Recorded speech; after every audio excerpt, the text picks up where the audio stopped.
Namusha sizokhuluma ngesifo esibizwa nge-beauty parlour stroke syndrome. Indawo yobuhle yindawo yokuphumula, ujabulele futhi uyazi uthole. Ukuya ukuthola izindlela zokunakekela ubuhle kanye nezinye izinto. Kodwa indabe lokho kungadala isifo sohlangothi. Lena yinto eyenzeka kowesifazane oyedwa oze wangibona.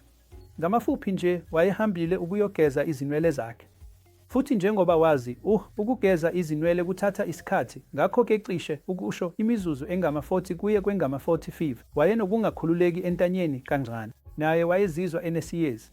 Kodwa wacabanga ukuthi mhlawumbe kungenxa yokuma kwakhe, waqhubeka nje. Uqedele ukwelashwa kwakhe kokugeza izinwele. Kodwa nje esaqeda ukwelashwa, waba nesiyezi esikhulu, waba nesicanukanu nobuhlanza. Ngakho-ke wathi lokhu kubangelwa uhlobo oluthile lokuphatheka kabi kwesisu. Wabe eseya kudokotela wezifo zesisu owamnika imithi ethile ene-asidi nemithi yokuqeda ukuhlanza wamthumela ekhaya. Kodwa inkinga ayizange iphele. Ngosuku olulandelayo waze waba nobunzima ekuhambeni, wayehamba ekhakhazela. Waseke ecabanga ukuthi kungase kube khona okungalungile ngobuchopho, futhi yilapho-ke angithinta khona. Ngenkathi ngihlola, wayenezimpawu eziqondile lapho, niyazi, wayencike ohlangothini olulodwa. Wayevame ukulahlekelwa ibhalansi ngakolunye uhlangothi, okwakusikisela okuthile okubizwa ngokuthi i-cerebellar, uyazi, i-pathology noma isifo. Ngakho ngashesha ngayalela ukuthi kwenziwe imri yobuchopho. Kwase kuba ukuthi okwesabekayo kwenzeka. Wayesevele ethole i-stroke lapho kwakhiwa khona igazi eliqinile e-cerebellum noma emuva kobuchopho.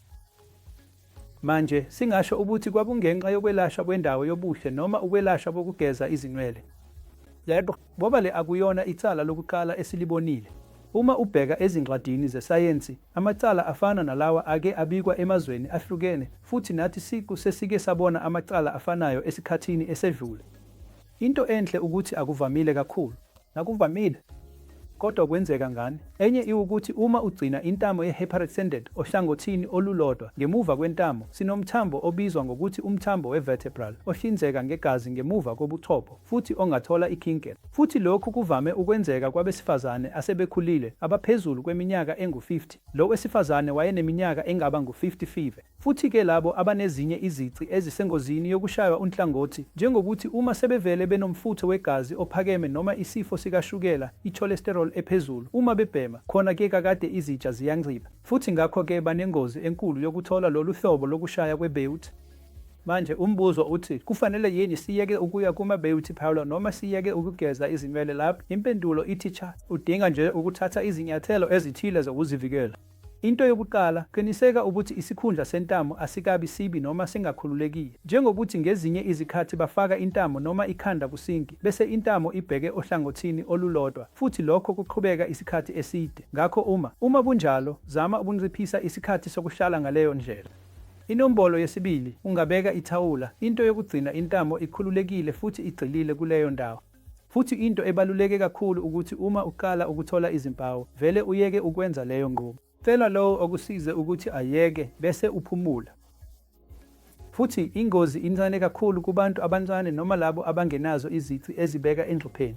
Ngakho-ke labo asebekhulile noma abanezici ezibeka engcupheni kudingeka baqaphele kakhulu. Futhi okubaluleke kakhulu ukuthi uma kwenzeka, uyazi, ngeshwa uma uhlabulela izimpawu, thintana nodokotela wezinzwa ngoba ukuxilongwa ngokushesha kanye nokwelashwa okusheshayo kungakwenza ube ngcono. Futhi lokhu kwenzeka nakule ntokazi eyangibona. Lapho ngiqala imishanguzo kanye ne-physiotherapy, walulama kahle kakhulu futhi emasontweni ambalwa alandelayo wayesebuyele kwesijwayelekile.